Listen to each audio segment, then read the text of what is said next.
ನಮಸ್ಕಾರ, ನ್ಯೂಸ್ 84ಗೆ ಸ್ವಾಗತ. ನಾನು ನವಿತಾ ಜೈನ್. ಗೋವಾ ವಿಧಾನಸಭಾ ಚುನಾವಣೆಗೆ ಕ್ಷಣಗಣನೆ ಆರಂಭವಾಗಿದ್ದು ಭರ್ಜರಿ ಪ್ರಚಾರದಲ್ಲಿ ರಾಜಕೀಯ ನಾಯಕರು ತಮ್ಮನ್ನು ತಾವು ತೊಡಗಿಸಿಕೊಂಡಿದ್ದಾರೆ. ಕಾಂಗ್ರೆಸ್ ಮತ್ತು ಬಿಜೆಪಿ ಪಕ್ಷ ಭರ್ಜರಿ ಪ್ರಚಾರವನ್ನ ಕೈಗೊಂಡಿದ್ದು ಗೋವಾ ವಿಧಾನಸಭಾ ಚುನಾವಣೆಗೆ ಕ್ಷಣಗಣನೆ ಆರಂಭ ಆಗಿರುವಂತಹ ಹಿನ್ನೆಲೆಯಲ್ಲಿ ಈಗಾಗಲೇ ಪ್ರಚಾರದಲ್ಲಿ ರಾಜಕೀಯ ನಾಯಕರು ತೊಡಗಿಸಿಕೊಂಡಿದ್ದಾರೆ. ಕಾಂಗ್ರೆಸ್ ಮತ್ತು ಬಿಜೆಪಿ ಪಕ್ಷದಿಂದ ಭರ್ಜರಿ ಪ್ರಚಾರ ನಡೀತಾ ಇದ್ದು ಗೋವಾದಲ್ಲಿ ಇದ್ದಾರೆ ಬರೋಬ್ಬರಿ 3 ಲಕ್ಷ ಕನ್ನಡಿಗರು. ಗೋವಾ ರಾಜ್ಯದ ವಾಸ್ಕೋ ಸೇರಿದಂತೆ 7 ಕ್ಷೇತ್ರದಲ್ಲಿ ಕನ್ನಡಿಗರು ಪ್ರಾಬಲ್ಯವನ್ನ ಮೆರೆದಿದ್ದು ಗೋವಾ ರಾಜ್ಯದ ಒಟ್ಟು 8 ಕ್ಷೇತ್ರಗಳಲ್ಲಿ ಇಲ್ಲಿ ಕನ್ನಡಿಗ ಮತದಾರರೇ ನಿರ್ಣಾಯಕರಾಗಿದ್ದಾರೆ. ಮಾರ್ಮುಗೋವಾ, ವಾಸ್ಕೋ, ಮಾಪನಾಸ್, ದಾಬೋಲಿಂ, ಮಡ್ಗಾಂವ್, ಪೋಂಡಾ, ಕಲ್ಲಂಗುಟ್, ಕೋರ್ತಾಲಿಂ ಕ್ಷೇತ್ರ ಎಲ್ಲ ಕ್ಷೇತ್ರಗಳಲ್ಲೂ ಕೂಡ ಕನ್ನಡಿಗ ಮತದಾರರೇ ನಿರ್ಣಾಯಕ ಪಾತ್ರವನ್ನ ವಹಿಸಲಿದ್ದಾರೆ. ಕಳೆದ ಬಾರಿ ಬಿಜೆಪಿಯನ್ನ ಬೆಂಬಲಿಸಿದಂತಹ ಕನ್ನಡಿಗರು ಈ ಸಲ ಯಾರನ್ನ ಬೆಂಬಲಿಸ್ತಾರೆ ಅನ್ನುವಂತಹ ಕುತೂಹಲ ಇದೆ. ಬೈನಾ ತೀರದಲ್ಲಿ ಮನೆ ತೆರವು ಬಳಿಕ ಕಾಂಗ್ರೆಸ್ ಕಡೆಗೆ ಮತದಾರರ ಚಿತ್ತ ಇದೆಯಾ? ಈ ಬಾರಿ ಕಾಂಗ್ರೆಸ್ಗೆ ತಮ್ಮ ಮತ ಅಂತ ಹೇಳ್ತಿದ್ದಾರೆ ಕನ್ನಡಿಗರು. ಈ ಹಿನ್ನೆಲೆಯಲ್ಲಿ ಸಾಕಷ್ಟು ನಿರ್ಣಾಯಕವನ್ನ ವಹಿಸಿರುವಂತಹ ಒಂದು ವಿಚಾರ ಅಂದ್ರೆ ಅದು ಕನ್ನಡಿಗರು. ಇಲ್ಲಿ ಕನ್ನಡಿಗ ಮತದಾರರು ನಿರ್ಣಾಯಕ ಪಾತ್ರವನ್ನ ವಹಿಸ್ತಾರೆ. ಕಳೆದ ಬಾರಿ ಬಿಜೆಪಿಯನ್ನ ಕನ್ನಡಿಗರು ಬೆಂಬಲಿಸಿದ್ರು, ಆದ್ರೆ ಈ ಸಲ ಅಂತಹ ಲಕ್ಷಣಗಳು ಕಂಡು ಬರ್ತಾ ಇಲ್ಲ. ಬೈನಾ ತೀರದಲ್ಲಿ ಮನೆ ತೆರವು ಬಳಿಕ ಕಾಂಗ್ರೆಸ್ನ ಕಡೆಗೆ ಕನ್ನಡಿಗ ಮತದಾರರ ಚಿತ್ತ ಇರೋದನ್ನ ನಾವಿಲ್ಲಿ ಗಮನಿಸಬಹುದು. ತಾವೇನಿದ್ರು ಕೂಡ ಕಾಂಗ್ರೆಸ್ಗೆ ತಮ್ಮ ಮತ ಅಂತ ಹೇಳ್ತಾ ಇದ್ದಾರೆ ಕಾರ್ಯಕರ್ತರು. ಕಳೆದ ಬಾರಿ ಬಿಜೆಪಿಯನ್ನ ಇದೇ ಕನ್ನಡಿಗರು ಬೆಂಬಲವನ್ನು ಕೂಡ ಕೊಟ್ಟಿದ್ರು, ಆದ್ರೆ ಈ ಸಲ ಅಂತಹ ಸಿಚುವೇಶನ್ ಕಂಡು ಬರ್ತಾ ಇಲ್ಲ. ಒಂದಷ್ಟು ಸಿಚುವೇಶನ್ ಬದಲಾಗಿದೆ ಈ ಸಲ. ಆ ಹಿನ್ನೆಲೆಯಲ್ಲಿ ಗೋವಾ ವಿಧಾನಸಭಾ ಚುನಾವಣೆಗೆ ಕ್ಷಣಗಣನೆ ಆರಂಭವಾಗಿರುವಂತಹ ಹಿನ್ನೆಲೆಯಲ್ಲಿ ಭರ್ಜರಿ ಪ್ರಚಾರದಲ್ಲಿ ರಾಜಕೀಯ ನಾಯಕರು ತೊಡಗಿಸಿಕೊಂಡಿದ್ದಾರೆ. ಕಾಂಗ್ರೆಸ್ ಮತ್ತು ಬಿಜೆಪಿ ಪಕ್ಷ ಕೂಡ ಭರ್ಜರಿ ಪ್ರಚಾರವನ್ನ ಮಾಡ್ತಾ ಇದ್ದು ಈಗಾಗಲೇ ಸಂಪೂರ್ಣವಾಗಿ ಗೋವಾದ ವಿಚಾರವನ್ನು ನಾವು ಗಮನಿಸೋದಿದ್ರೆ ಇಲ್ಲಿ 3 ಲಕ್ಷ ಕನ್ನಡಿಗರು ಬರೋಬ್ಬರಿ ಪ್ರಮುಖ ಪಾತ್ರವನ್ನ ವಹಿಸಲಿದ್ದಾರೆ, ನಿರ್ಣಾಯಕ ಪಾತ್ರವನ್ನ ವಹಿಸಲಿದ್ದಾರೆ.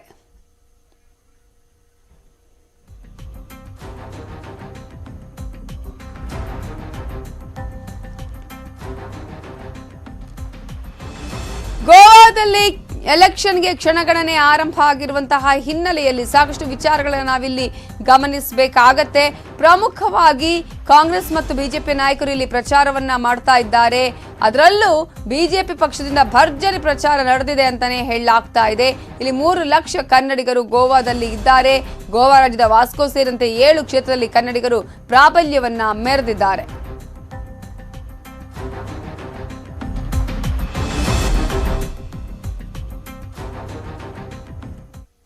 ಗೋವಾದಲ್ಲಿ ಕನ್ನಡಿಗ ರಾಜಕೀಯ ನಾಯಕರ ಪ್ರಚಾರ ಬಹಳ ಜೋರಾಗಿ ನಡೀತಾ ಇದ್ದು ಅಬ್ಬರದ ಪ್ರಚಾರವನ್ನ ನಡೆಸ್ತಾ ಇದ್ದಾರೆ ಕನ್ನಡಿಗ ನಾಯಕರು. ಬಿಜೆಪಿಯಿಂದ ಸಿಟಿ ರವಿ, ಜಗದೀಶ್ ಶೆಟ್ಟರ್, ಲಕ್ಷ್ಮಣ್ ಸವದಿ ಸೇರಿದಂತೆ ಎಸ್ ಪಾಟೀಲ್ ನಡಹಳ್ಳಿಯಿಂದ ಬಿಜೆಪಿ ಅಭ್ಯರ್ಥಿಗಳ ಪರವಾಗಿ ಪ್ರಚಾರವನ್ನ ನಡೆಸಲಾಗ್ತಾ ಇದೆ. ಗೋವಾದಲ್ಲಿ ರಾಜಕೀಯ ಪಕ್ಷಗಳ ಪ್ರಚಾರದಲ್ಲಿ ಈಗ ಕನ್ನಡಿಗರೇ ಮೇಲುಗೈಯನ್ನ ಪಾರುಪತ್ಯನ್ನ ಸಾಧಿಸಿರೋದನ್ನ ನಾವಿಲ್ಲಿ ಗಮನಿಸಬಹುದು. ಗೋವಾದಲ್ಲಿ ಕನ್ನಡಿಗ ರಾಜಕೀಯ ನಾಯಕರ ಪ್ರಚಾರ ಬಹಳ ಜೋರಾಗಿ ಸಾಗ್ತಾ ಇದ್ದು ಅಬ್ಬರದ ಪ್ರಚಾರವನ್ನು ನಡೆಸ್ತಾ ಇದ್ದಾರೆ ಕನ್ನಡಿಗ ನಾಯಕರು. ಮತ್ತೊಂದು ಕಡೆ ಬಿಜೆಪಿಯಿಂದ ಸಿಟಿ ರವಿ, ಜಗದೀಶ್ ಶೆಟ್ಟರ್, ಲಕ್ಷ್ಮಣ್ ಸವದಿ ಸೇರಿದಂತೆ ಅನೇಕ ಪ್ರಮುಖ ಸಚಿವರು ಈಗಾಗಲೇ ಈ ಒಂದು ಗೋವಾದಲ್ಲಿ ಸಾಕಷ್ಟು ಪ್ರಚಾರವನ್ನ ಮಾಡ್ತಿದ್ದಾರೆ. ಕನ್ನಡಿಗ ರಾಜಕೀಯ ನಾಯಕರು ಪ್ರಚಾರವನ್ನ ನಡೆಸ್ತಾ ಇದ್ದು ಭರ್ಜರಿ ಪ್ರಚಾರದಲ್ಲಿ ರಾಜಕೀಯ ನಾಯಕರು ತಮ್ಮನ್ನ ತಾವು ತೊಡಗಿಸಿಕೊಂಡಿದ್ದಾರೆ. ಈಗ ಇರುವಂತಹ ಕುತೂಹಲ ಯಾರ ಕೈ ಹಿಡಿತಾರೆ ಈ ಸಲ ಕನ್ನಡಿಗರು ಅನ್ನೋದು ಒಂದು ಕಡೆಯಾದ್ರೆ, ಪ್ರಮುಖವಾಗಿ ರಾಜಕೀಯ ನಾಯಕರ ವಿಚಾರದಲ್ಲೂ ಕೂಡ ನಾವು ತೆಗೆದುಕೊಳ್ಳೋದಾದ್ರೆ ಗೋವಾದ ರಾಜಕೀಯ ನಾಯಕರ ಈ ಒಂದು ಮತವನ್ನ ಕೇಳುವಂತಹ ಸಂದರ್ಭದಲ್ಲೂ ಕೂಡ ಪ್ರಚಾರವನ್ನ ಮಾಡುವಂತಹ ಸಂದರ್ಭದಲ್ಲೂ ಕೂಡ ಹೆಚ್ಚಿನ ಪ್ರಮಾಣದಲ್ಲಿ ಕರ್ನಾಟಕದವರೇ ಇರುವಂತದ್ದು, ಕರ್ನಾಟಕದ ಜನ ಇರುವಂತದ್ದನ್ನು ನಾವಿಲ್ಲಿ ಗಮನಿಸಬಹುದು. ಕಾಂಗ್ರೆಸ್ ಮತ್ತು ಬಿಜೆಪಿ ಪಕ್ಷ ಎರಡೂ ಪಕ್ಷಗಳು ಕೂಡ ಭರ್ಜರಿ ಪ್ರಚಾರವನ್ನ ಮಾಡಿದೆ. ಕನ್ನಡಿಗ ರಾಜಕೀಯ ನಾಯಕರನ್ನ ಮನವೊಲಿಸುವಂತಹ ಪ್ರಯತ್ನಗಳು ಎರಡೂ ಪಕ್ಷಗಳು ನಡೆಸಿವೆ. ವಿಧಾನಸಭಾ ಕ್ಷೇತ್ರದಲ್ಲಿ ಕಾರ್ಯಕರ್ತರ ಸಮಾವೇಶವನ್ನು ಚುನಾವಣೆ ಡಿಕ್ಲೇರ್ ಆಗೋಕ್ಕೆ ಮುಂಚೆನೇ ನಾವು ಮಾಡಿದ್ವಿ. ಹಾಗೆ ಮಾಡಿದ ನಂತರ ಈಗ ಚುನಾವಣೆ ಡಿಕ್ಲೇರ್ ಆದಮೇಲೆ ಚುನಾವಣಾ ಚಟುವಟಿಕೆಗಳಲ್ಲಿ ನಮ್ಮ ಪಾರ್ಟಿಯನ್ನು ತೊಡಗಿಸಿದ್ದೇವೆ. ಒಂದು ರೀತಿಯಲ್ಲಿ ನಮ್ಮೆಲ್ಲ ಪ್ರಮುಖರುಗಳು ಗೋವಾಗೆ ಬಂದು ಹೋಗಿದ್ದಾರೆ. ಎಲ್ಲ 40 ಕ್ಷೇತ್ರಗಳಿಗೂ ಪ್ರವಾಸ ಮಾಡಿದ್ದೇವೆ. ನಾವು ಜನರ ಮುಂದೆ ಇಟ್ಟಿರುವಂಥ ವಿಚಾರ ಸ್ಥಿರ ಸರ್ಕಾರ, ಗವರ್ನೆನ್ಸ್, ಹಾಗೆಯೇ ಡೆವಲಪ್ಮೆಂಟ್. ಒಳ್ಳೆಯ ಆಡಳಿತ ಕೊಡೋದು ಸಾಧ್ಯ ಇರೋದು ಕೊಟ್ಟಿರೋದು ಭಾರತೀಯ ಜನತಾ ಪಾರ್ಟಿ. ಡೆವಲಪ್ಮೆಂಟು ಅಂತಂದರೆ ನಮ್ಗೆ ಕಣ್ಣಿಗೆ ಕಾಣುತ್ತೆ, ನಾವು ಭಾಷಣ ಅಲ್ಲ. IIT ಕೊಟ್ಟಿದೆ ಸರ್ಕಾರ. ಇವೆಲ್ಲವನ್ನು ಆಧರಿಸಿ ನಾವು ಡೆವಲಪ್ಮೆಂಟ್ ವಿಚಾರವನ್ನು ಮುಂದಿಟ್ಟುಕೊಂಡು, ಹಾಗೆಯೇ ಗುಡ್ ಗವರ್ನೆನ್ಸ್, 100% ವ್ಯಾಕ್ಸಿನೇಷನ್. ಒಳ್ಳೆ ಆಡಳಿತ ಇದ್ದರೆ ಹೇಗೆ ಸಾಧ್ಯ ಆಗುತ್ತೆ 100% ವ್ಯಾಕ್ಸಿನೇಷನ್? ಕಾಂಗ್ರೆಸ್ಸಿಗೆ ಕರಪ್ಷನ್ ಬಿಟ್ಟರೆ, ಪರಿವಾರವಾದ ಬಿಟ್ಟರೆ ಬೇರೆ ಜನಹಿತದ ಕೆಲಸ ಇದೆ ರಾಜಕಾರಣದಲ್ಲಿ ಅನ್ನೋದನ್ನು ನಾವು ಕಲಿಸ್ಕೊಟ್ಟಿದ್ದೇವೆ. ಅವರು ಅಳವಡಿಸ್ಕೊಂಡ್ರೆ ಅವರು ಪರ್ಯಾಯ ಆಗ್ಬೋದು, ಆದರೆ ಅವರು ಅಳವಡಿಸ್ಕೊಂಡಿಲ್ಲ. ಗೋವಾ ಪ್ರಚಾರದಲ್ಲಿ ಈಗಾಗಲೇ ಕರ್ನಾಟಕ ಸೇರಿದಂತೆ ಬೇರೆ ಬೇರೆ ರಾಜ್ಯಗಳ ನಾಯಕರು ಕೂಡ ಪಾಲ್ಗೊಂಡಿದ್ದಾರೆ. ಅದರಲ್ಲಿ ಪ್ರಮುಖವಾಗಿ ಕಾಂಗ್ರೆಸ್ ಮತ್ತು ಬಿಜೆಪಿ ಪಕ್ಷದಿಂದ ಅನೇಕ ನಾಯಕರು ಅಲ್ಲಿ ಪ್ರಚಾರವನ್ನ ಮಾಡ್ತಾ ಇದ್ದಾರೆ. ಕಾಂಗ್ರೆಸ್ನಿಂದ ದಿನೇಶ್ ಗುಂಡೂರಾವ್, ಸತೀಶ್ ಜಾರಕಿಹೊಳಿ, RV ದೇಶಪಾಂಡೆ, ಮಾಜಿ ಸಿಎಂ ಸಿದ್ದರಾಮಯ್ಯ, DK ಶಿವಕುಮಾರ್, ಐವಾನ್ ಡಿಸೋಜಾ ಅವರು ಕೂಡ ಕಾಂಗ್ರೆಸ್ ಅಭ್ಯರ್ಥಿಗಳ ಪರವಾಗಿ ಪ್ರಚಾರವನ್ನ ಮಾಡ್ತಾ ಇದ್ದು, ಕಾಂಗ್ರೆಸ್ ಮತ್ತು ಬಿಜೆಪಿ ನಡುವೆ ಜಿದ್ದಿನ ಹೋರಾಟ ನಡೆಯುವಂತಹ ಎಲ್ಲಾ ಲಕ್ಷಣಗಳು ಕಂಡು ಬರ್ತಾ ಇದೆ. ಇನ್ನು ಆಡಳಿತ ಪಕ್ಷ ಬಿಜೆಪಿ ಸರ್ಕಾರದ ವೈಫಲ್ಯವನ್ನು ಮುಂದಿಟ್ಟು ಇಲ್ಲಿ ಪ್ರಚಾರವನ್ನ ನಡೆಸಲಾಗ್ತಾ ಇದೆ. ಸೋಮವಾರ ಗೋವಾ ರಾಜ್ಯದಲ್ಲಿ ಮಹಾ ಚುನಾವಣೆ ನಡೀತಾ ಇರುವಂತಹ ಹಿನ್ನೆಲೆಯಲ್ಲಿ ಈಗ ಎಲ್ಲಾ ರೀತಿಯಾದಂತಹ ಜನರನ್ನ ಸೆಳೆಯುವಂತಹ ಪ್ರಯತ್ನಗಳಲ್ಲಿ ಆಗ್ತಾ ಇರೋದನ್ನ ನಾವು ಗಮನಿಸ್ತಾ ಇದ್ದೀವಿ. ಕಾಂಗ್ರೆಸ್ ಮತ್ತು ಬಿಜೆಪಿ ನಡುವೆ ಇದು ಜಿದ್ದಿನ ಪೈಪೋಟಿಯಾಗಿ ಹೋರಾಟವಾಗಿ ಮಾರ್ಪಾಡಾಗಿದೆ. ಆಡಳಿತ ಪಕ್ಷ ಬಿಜೆಪಿಯ ಎಲ್ಲ ವೈಫಲ್ಯಗಳನ್ನ ಮುಂದಿಟ್ಟುಕೊಂಡು ಅಲ್ಲಿ ಪ್ರಚಾರವನ್ನ ನಡೆಸಲಾಗ್ತಾ ಇದೆ. ಏನಾಗಬೇಕಾಗಿದ್ದು ಏನಾಗಿದೆ, ಯಾವ ರೀತಿ ಅಭಿವೃದ್ಧಿ ಕಾರ್ಯಗಳು ಆಗಿದೆಯಾ ಇಲ್ವಾ, ಆಗಿಲ್ಲ ಅನ್ನೋದಾದ್ರೆ ಯಾಕೆ ಅನ್ನೋದ್ರ ಬಗ್ಗೆ ಕೂಡ ಈ ಒಂದು ಸಮಿತಿಯಲ್ಲಿ ಚರ್ಚೆಯನ್ನ ಮಾಡಲಾಗುತ್ತೆ. ಇದು ಜಿದ್ದಿನ ಹೋರಾಟವಾಗಿ ಈಗ ಬದಲಾಗಿರೋದನ್ನು ಗಮನಿಸಬಹುದು.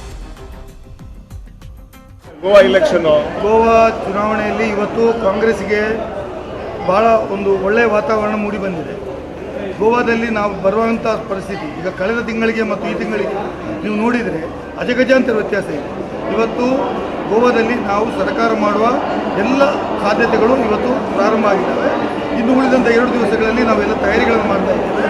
ಕಾಂಗ್ರೆಸ್ ಪಕ್ಷ ಖಂಡಿತವಾಗಿ ನಿಶ್ಚಿತ ಬಹುಮತದೊಂದಿಗೆ ಗೋವಾದಲ್ಲಿ ಅಧಿಕಾರಕ್ಕೆ ಬರೋದು 100ಕ್ಕೆ 100 ಸಿದ್ಧ. ಈಗ ಪಕ್ಷಾಂತರ ಅಂದರೆ ಬಿಜೆಪಿಯಿಂದ ಕಾಂಗ್ರೆಸ್ ಹೋಗಿದ್ದಾರೆ, ಕಾಂಗ್ರೆಸ್ನಿಂದ ಅದು ಯಾರು ನಾವು ಪಕ್ಷಾಂತರ ಮಾಡಿದ್ದೇವೆ, ಅವರು ಯಾರಿಗೂ ಟಿಕೆಟ್ ಕೊಟ್ಟಿಲ್ಲ. ಪಕ್ಷಾಂತರ ಮಾಡುವವರನ್ನು ನಾವು ಯಾರನ್ನೂ ತಗೊಳ್ಳಿಲ್ಲ. 32 ಹೊಸ ಮುಖಗಳನ್ನು ತೆಗೆದುಕೊಂಡಿದ್ದೇವೆ, ಯುವಕ ಅಭ್ಯರ್ಥಿಗಳನ್ನು ಹಾಕಿದ್ದೇವೆ ಕಾಂಗ್ರೆಸ್ ಪಕ್ಷದಲ್ಲಿ. ನಮಗೆ ಖಂಡಿತ ಧೈರ್ಯ ಇದೆ, ಈ ಚುನಾವಣೆಯಲ್ಲಿ ಕಾಂಗ್ರೆಸ್ ಪಕ್ಷ ರಾಜ್ಯದಲ್ಲಿ ಅಧಿಕಾರ ಮಾಡ್ತದೆ ಮತ್ತು ನಾವು ಅಧಿಕಾರಕ್ಕೆ ಬರ್ತೇವೆ. ಈ ಗೋವಾ ಚುನಾವಣೆ ಈಗ ಭಾಳ ವಿಜೃಂಭಣೆಯಿಂದ ಮಾಡಕತ್ತಾರೆ. ಈಗ ಭಾಳ ಸಂತೋಷನೂ ಅನಿಸುತ್ತೆ ಚುನಾವಣೆ ನಡೆಸಲಿಕ್ಕೆ. ಮತ್ತು 10 ವರ್ಷದಿಂದ ಇಲ್ಲ BJP ಸರ್ಕಾರ ಇನ್ನೂ ಕೆಲಸ ಮಾಡಿಲ್ಲ. ಈ ಸತ ಕಾಂಗ್ರೆಸ್ಸಿಂದ ಕೆಲಸ ಭಾಳ ವಿಚಾರ ಇಟ್ಕೊಂಡು ನಾವು ಕಾಂಗ್ರೆಸ್ ಕೆಲಸ ಮಾಡ್ದೆ ಅಂತೇಳಿ ನೋಡಮ್ರಿ ಏನಾಗತ್ತೆ ಅಂತೇಳಿ. ಬಿಜೆಪಿ ಸಪೋರ್ಟ್ ಮಾಡಿದರೆ ಕನ್ನಡಿಗರು BJP 10 ವರ್ಷದಿಂದ ಏನೂ ಕೆಲಸ ಮಾಡಿಲ್ಲ ರೀ. ಇಲ್ಲಿ ಏನಾದರೂ ಇಲ್ಲಿ ಜನ ಎಲ್ಲ ನಾವು ಕ್ಯಾಂಪೇನಿಂಗ್ ಮಾಡಿವಿ ಕಾಂಗ್ರೆಸ್ ತರಫಿಂದ ಎಲ್ಲ ಚೇಂಜ್ ಕೇಳತ್ತಾರೆ. ಮತ್ತು ಕನ್ನಡಿಗರು ಈಗ ನೋಡಿದ್ರೆ ಕರ್ನಾಟಕದಲ್ಲಿ ಸಿದ್ದರಾಮಯ್ಯವರು ಸರ್ಕಾರ ಇತ್ತು, ಅಲ್ಲಿ ಕೆಲಸ ಮಾಡಿದ್ರು ಕಾಂಗ್ರೆಸ್ನವರು. ಇಲ್ಲಿ ಮೊನ್ನೆ ಸಿದ್ದರಾಮಯ್ಯವರು ಬಂದೋಗ್ಯಾರ. ಕರ್ನಾಟಕದಿಂದ ಎಲ್ಲ ಜನ ಕಾಂಗ್ರೆಸ್ ತರೋ ಬಗ್ಗೆ ಮಾತಾಡಕತ್ತಾರೆ. ಈ ಗೋವಾ ಚುನಾವಣೆ हमारा Congress is a secular party in this country and BJP as a communal.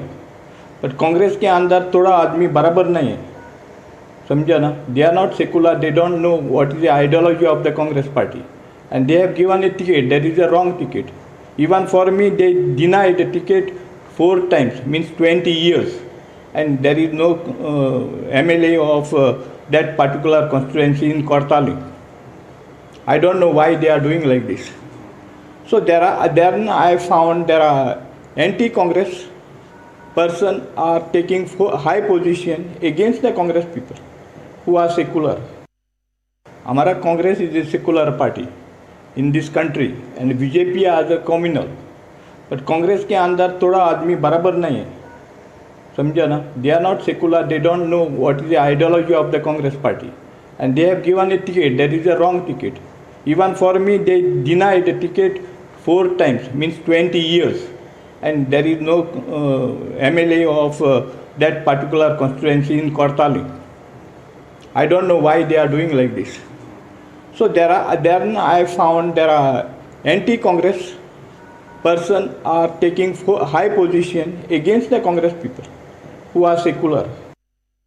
हमारा कांग्रेस ಗೋವಾ ರಾಜ್ಯದಲ್ಲಿ ಚುನಾವಣೆಯ ಅಬ್ಬರ ಬಹಳ ಜೋರಾಗಿ ಸಾಗ್ತಾ ಇದ್ದು ಬಹಿರಂಗ ಪ್ರಚಾರಕ್ಕೆ ಇವತ್ತು ಒಂದೇ ದಿನ ಕಾಲಾವಕಾಶ ಇರುವಂತಹ ಹಿನ್ನೆಲೆಯಲ್ಲಿ ಭರ್ಜರಿ ಪ್ರಚಾರದಲ್ಲಿ ತೊಡಗಿಕೊಂಡಿದ್ದಾರೆ ರಾಷ್ಟ್ರೀಯ ಪಕ್ಷದ ನಾಯಕರುಗಳು. ಇವತ್ತು ರಾಜ್ಯದಲ್ಲಿ ಚುನಾವಣೆಯ ಅಬ್ಬರ ಒಂದ್ ಕಡೆ ಜೋರಾಗ್ತಾ ಇದ್ರೆ ಗೋವಾದಲ್ಲಿ ಮತ್ತೊಂದ್ ಕಡೆ ಬಹಿರಂಗ ಪ್ರಚಾರ ಮಾಡೋದಕ್ಕೂ ಕೂಡ ಇವತ್ತು ಕಡೇ ದಿನದ ಅವಕಾಶ ಇದೆ. ಈ ಹಿನ್ನೆಲೆಯಲ್ಲಿ ಭರ್ಜರಿ ಪ್ರಚಾರದಲ್ಲಿ ನಾಯಕರುಗಳು ತೊಡಗಿಕೊಂಡಿದ್ದಾರೆ. ರಾಷ್ಟ್ರೀಯ ನಾಯಕರು ಕೂಡ ಈ ವಿಚಾರಕ್ಕೆ ಸಂಬಂಧಪಟ್ಟ ಹಾಗೆ ಮಾತನಾಡ್ತಾ ಇರುವಂತದ್ದು. ಕಾಂಗ್ರೆಸ್ ಮತ್ತು ಬಿಜೆಪಿ ಸಮಬಲದ ಹೋರಾಟ ಇಲ್ಲಿ ಕಂಡು ಬರ್ತಾ ಇದೆ. ಪ್ರಮುಖವಾಗಿ ಮನೋಹರ್ ಪರಿಕ್ಕರ್ ಅವರ ನಿಧನದ ಬಳಿಕ ಮೊದಲ ಚುನಾವಣೆ ಇದು. ಪರಿಕ್ಕರ್ ಇಲ್ಲದ ಬಿಜೆಪಿಯನ್ನ ಗೋವಾ ಜನ ಒಪ್ಪಿಕೊಳ್ತಾರಾ?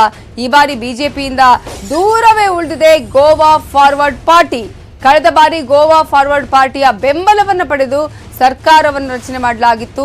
ಗೋವಾ ಫಾರ್ವರ್ಡ್ ಪಾರ್ಟಿ ಬೆಂಬಲ ಸಿಗದೆ ಬಿಜೆಪಿಗೆ ಅಲ್ಲಿ ಹಿನ್ನಡೆ ಕೂಡ ಉಂಟಾಗಿದ್ದನ್ನು ನಾವು ಗಮನಿಸಬಹುದು. ಸರ್ಕಾರ ರಚನೆಯ ಸಂದರ್ಭದಲ್ಲಿ ಆಪ್ ಮತ್ತು ತೃಣಮೂಲ ಕಾಂಗ್ರೆಸ್ ಕಣಕ್ಕೆ ಇಳಿದಿದ್ದು ಕಾಂಗ್ರೆಸ್ಗೆ ಸಂಕಷ್ಟ ಉಂಟಾಗಿದೆ. ಇದರಿಂದ ಇದನ್ನೇ ಬಂಡವಾಳ ಮಾಡಿಕೊಂಡಿದ್ದಾರೆ. ಬಿಜೆಪಿ ಲಾಭ ಪಡೆಯೋದಕ್ಕೆ ಲೆಕ್ಕಾಚಾರವನ್ನ ಹಾಕಿಕೊಂಡಿದೆ. ಕಾಂಗ್ರೆಸ್ನಿಂದ ಬಿಜೆಪಿಗೆ ಬಂದ ವಲಸಿಗರಿಗೆ ಟಿಕೆಟ್ ಕೊಡ್ತಾ ಇದೆ ಬಿಜೆಪಿ. कैंपेनिंग भी बीजेपी का एकदम ज़ोर ज़ोर से चल रहा है और हर जगह हमारा कैंपेनिंग हो रहा है. डोर टू डोर हम लोग कैंपेनिंग कर रहे हैं यहाँ पे. और हम लोग यहाँ पे गोवा नॉर्थ इंडिया सेल से हैं, तो हम लोग डोर टू डोर कैंपेनिंग कर रहे हैं. ये यहाँ पे तो बिल्कुल डेवलपमेंट के ऊपर ही, जो भी विकास के ऊपर ही हमारा ये प्रचार हो रहा है जितना भी है. अरे कांग्रेस लोग में बोल रहे हैं अभी बीजेपी नहीं आएंगे करके. बीजेपी का अभी कांग्रेस के लोगों से पूछो कि उन्होंने जब सरकार में थे 12 सालों में क्या क्या होना है. नहीं, कांग्रेस देखो हर एक पार्टी का अपना अपना एजेंडा है, ठीक है. वो पार्टी अपोजिशन पार्टी है तो वो तो बोलेगी. ಇವೆಲ್ಲದರ ಬಗ್ಗೆ ಇನ್ನಷ್ಟು ಡೀಟೇಲ್ಸ್ ಕೊಡೋದಕ್ಕೆ ನಮ್ಮ ರಿಪೋರ್ಟರ್ ದರ್ಶನ್ ನಾಯ್ಕ್ ಈಗ ಗೋವಾದಿಂದ ನೇರ ಸಂಪರ್ಕದಲ್ಲಿದ್ದಾರೆ. ದರ್ಶನ್ ನಾಯ್ಕ್, ಈಗಾಗಲೇ ಚುನಾವಣೆಗೆ ಈಗ ಇನ್ನು ಕೆಲವು ಗಂಟೆಗಳು ಮಾತ್ರ ಬಾಕಿ ಇರುವಂತದ್ದು. ಬಹಿರಂಗ ಪ್ರಚಾರಕ್ಕೆ ಕೂಡ ಇವತ್ತು ಕೊನೆ ದಿನ ಆಗಿರುವಂತಹ ಹಿನ್ನೆಲೆಯಲ್ಲಿ ಗೋವಾದಲ್ಲಿ ಯಾವ ರೀತಿಯಾದಂತಹ ಒಂದು ಸಿಚುವೇಶನ್ ಕಂಡು ಬರ್ತಾ ಇದೆ, ಯಾವ ರೀತಿಯಾಗಿ ಈಗ ಪ್ರಚಾರಗಳು ನಡೀತಾ ಇದೆ, ಎಲ್ಲಾ ರಾಜಕೀಯ ಪಕ್ಷಗಳು ಯಾವ ರೀತಿಯಲ್ಲಿ ತಮ್ಮನ್ನು ತಾವು ತೊಡಗಿಸಿಕೊಂಡಿದೆ?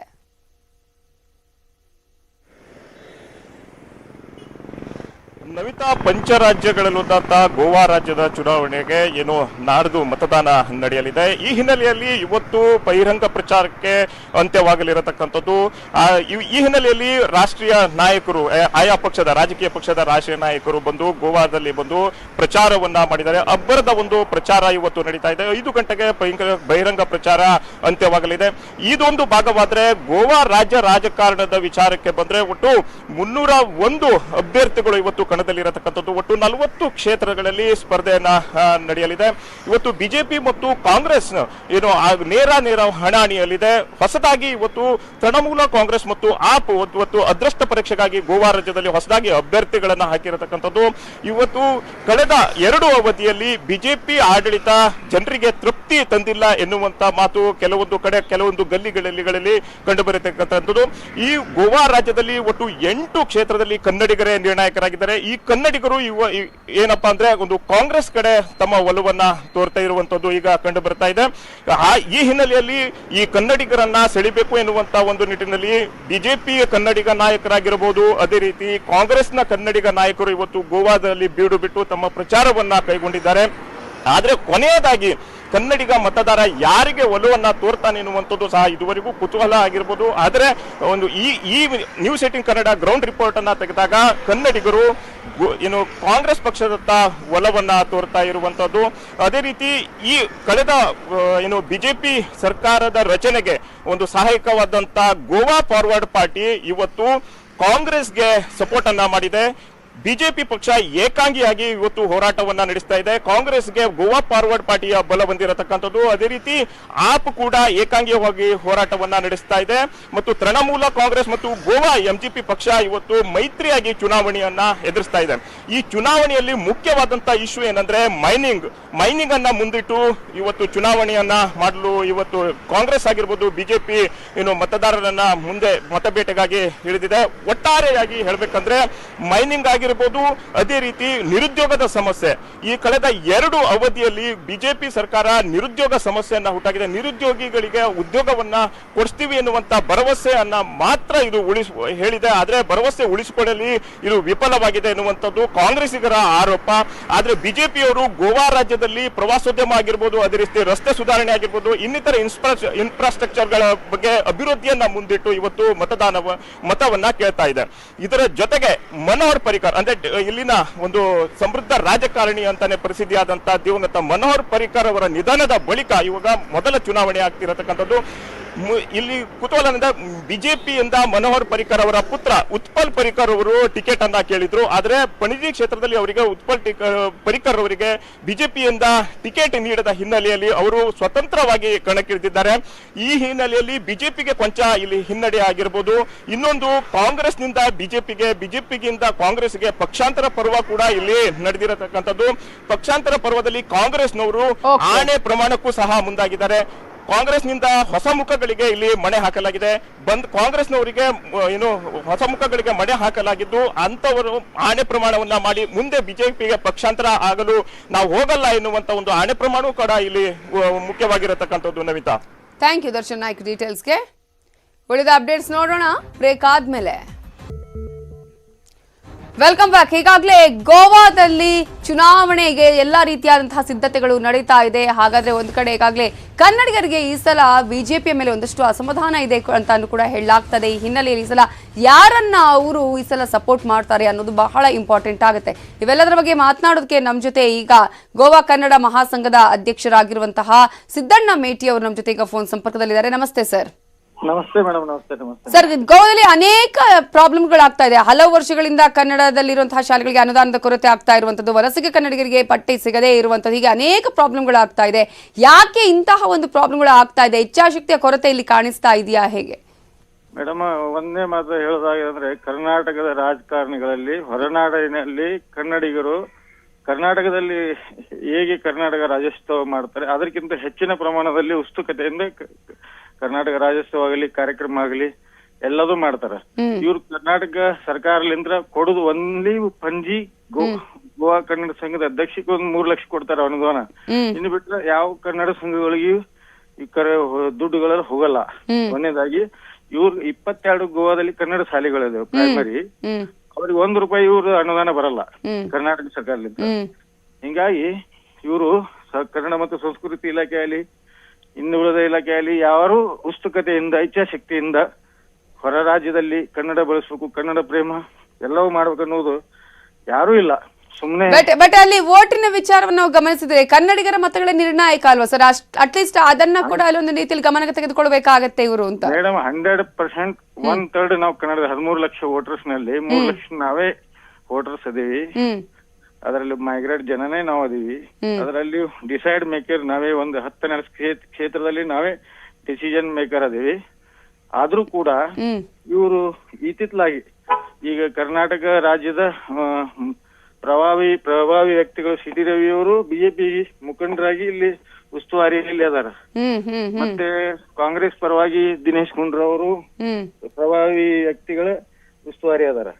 ಹೀಗಾಗಿ ಈ ಸಲ ಒಂದ್ ಸ್ವಲ್ಪ ಉತ್ಸುಕತೆಯಿಂದ ತಮ್ಮ MLA ಕರೆದು ತಮ್ಮ ಜನಾಂಗದವ್ರನ್ನ ಕರೆದು ಅವ್ರವ್ರು ಕ್ಷೇತ್ರದಲ್ಲಿ ಯಾವ ಜನಾಂಗದವ ಆ ಜನಾಂಗದವ್ರನ್ನ ಮತಬೇಟೆ ಆಡಲು ಅವ್ರವ್ರ MLA ಶಾಸಕರನ್ನ ಕರೆದಿದ್ದಾರೆ ಮೇಡಮ್. ನಿಜ. ನೋಡೋಣ, ಇನ್ನಾದ್ರೂ ನಮ್ಮ ರಾಜಕಾರಣಿಗಳಿಗೆ ಇದರ ಬಗ್ಗೆ ಅರಿವನ್ನ ಮೂಡಿ ಒಂದಷ್ಟು ಕೆಲಸ ಕಾರ್ಯಗಳನ್ನ ಮಾಡ್ತಾರಾ ಅಂತ ಹೇಳಿ. Thank you so much news 18 ಜೊತೆ ಮಾತನಾಡಿದಕ್ಕಾಗಿ. ಉಳಿದ ಅಪ್ಡೇಟ್ಸ್ ನೋಡೋಣ ಬ್ರೇಕ್ ಆದ್ಮೇಲೆ. Welcome back. ಗೋವಾದಲ್ಲಿ ಕನ್ನಡಿಗರ ಒಲವು ಕಾಂಗ್ರೆಸ್ ಮೇಲಿದೆ. ಗೋವಾದಲ್ಲಿ ಕಾಂಗ್ರೆಸ್ 20 ರಿಂದ 23 ಕ್ಷೇತ್ರದಲ್ಲಿ ಗೆಲ್ಲಲಿದೆ ಅಂತ ಹೇಳಿ ನ್ಯೂಸ್ 18 ಕನ್ನಡಕ್ಕೆ ಸತೀಶ್ ಜಾರಕಿಹೊಳಿ ಹೇಳಿಕೆಯನ್ನ ಕೊಟ್ಟಿದ್ದಾರೆ. ರೆಸ್ಪಾನ್ಸು ಚೆನ್ನಾಗಿದೆ. ಜನರ ಭಾವನೆ, ಅವರ ಪ್ರೀತಿ ಹೊಸ ಕಾಂಗ್ರೆಸ್ ಪರವಾಗಿ ಇದೆ. ಸೊ ನಾವು ಹೆಚ್ಚು ಕಮ್ಮಿ ಈ ಸಾರಿ ಖಂಡಿತವಾಗಿ ಮೆಜಾರಿಟಿಯನ್ನು ಹೊಂದ್ತೀವಿ ಗೋವಾದಲ್ಲಿ. ಕಾರಣ ಕಳೆದ ಸಾರಿ ಗೋವಾದಲ್ಲಿ ಕೂಡ ನಾವು ಸುಮಾರು 17 ಸೀಟ್ ಗೆದ್ದರೂ ಕೂಡ ಪಕ್ಷಾಂತರದಿಂದ ನಾವು ಅಧಿಕಾರ ಮಾಡಲಿಕ್ಕೆ ಸಾಧ್ಯ ಆಗಿರಲಿಲ್ಲ. ಈ ಸಾರಿ ಪಕ್ಷ ಗಟ್ಟಿಯಾಗಿದೆ. ಹಿಂದಿನ ಆದ ಅನುಭವ ಕೂಡ ನಮ್ಮ ಮುಂದಿದೆ. ಜನರು ಕೂಡ ಬಯಸ್ತಾರೆ, ತಾವು ಆಯ್ಕೆ ಆದರೆ ಇಲ್ಲೇ ಉಳಿಬೇಕಂತ ಕೂಡ ಸಾಕಷ್ಟು ಅಭ್ಯರ್ಥಿಗಳ ಮೇಲೆ ಕೂಡ ಒತ್ತಡ ಇದೆ. ಕಳೆದ ಸಾರಿ ಮಾಡ್ದಂಗೆ ಗೊತ್ತಾಗ ಯಾರು ಮಾಡಬಾರ್ದು ಕೂಡ ಸಾಕಷ್ಟು ಒತ್ತಡ ಇದೆ. ಸೊ ಹೀಗಾಗಿ ಸುಮಾರು ನಾವು ಸಂಪೂರ್ಣ ಬಹುಮತ ಗೋವಾದಲ್ಲಿ ಬೆಳಿತೀವಿ, ಆತ್ಮವಿಶ್ವಾಸ ನನಗಿದೆ. ಸೊ ಬೇಸಿಕ್ಕಾಗಿ ಅವರು ಕಾಂಗ್ರೆಸ್ ಪರವಾಗಿದ್ದಾರೆ ಮುಂಚೆಯಿಂದ ಕೂಡ ಅವರು. ಯಾಕೆಂದರೆ ಭಾಳಷ್ಟು ಕಡೆ ನಾವು ಸ್ಟಡಿ ಮಾಡಿದ್ದೀವಿ, ಸರ್ವೆ ಮಾಡಿದ್ದೀವಿ, ನಮ್ಮ ಜನ ಕೂಡ ಪ್ರಚಾರ ಮಾಡ್ತಿದ್ದಾರೆ. ಇದು ಅಲ್ಲಿ ಬಂದಂಥ ಜನ ಹೆಚ್ಚು ಕಮ್ಮಿ ಕಾಂಗ್ರೆಸ್ ಪರವಾಗಿದ್ದಾರೆ. ಸೊ ಹೀಗಾಗಿ ಮತ್ತಷ್ಟು ಯಾಕೆ ನಮ್ಗೆ ಕೂಡ ಅವರ ಹತ್ತಿರದಿಂದ ಯಾವುದೋ ಕಾರಣಕ್ಕೆ ಅವ್ರು ಪರಿಚಯ ಇರ್ತಾರೆ, ನಮ್ಮ ಕಾನ್ಸ್ಟಿಟ್ಯೂನ್ಸಿಯವ್ರು ಇರ್ಬೋದು, ನಮ್ಮ ಜಿಲ್ಲೆಯವ್ರು ಇರ್ಬೋದು. ಸೊ ಆ ಇನ್ಫ್ಲುಯೆನ್ಸ್ ನಾವು ಅದನ್ನು ಯೂಸ್ ಮಾಡ್ತಾಯಿದ್ದೀವಿ. ಇಲ್ಲಿ ಕೇಂದ್ರ ರಾಜ್ಯ ಸರ್ಕಾರದ ವೈಫಲ್ಯಗಳೇ ನಮಗೆ ಮುಖ್ಯ, BJP. ಇವಿಷ್ಟು ಈ ಹೊತ್ತಿನ ಪ್ರಮುಖ ಸುದ್ದಿ. ನೋಡ್ತಾ ಇರಿ ನ್ಯೂಸ್ 18 ಕನ್ನಡ, ಜಾಲ ನಮ್ಮದು, ಬಲ ನಿಮ್ಮದು.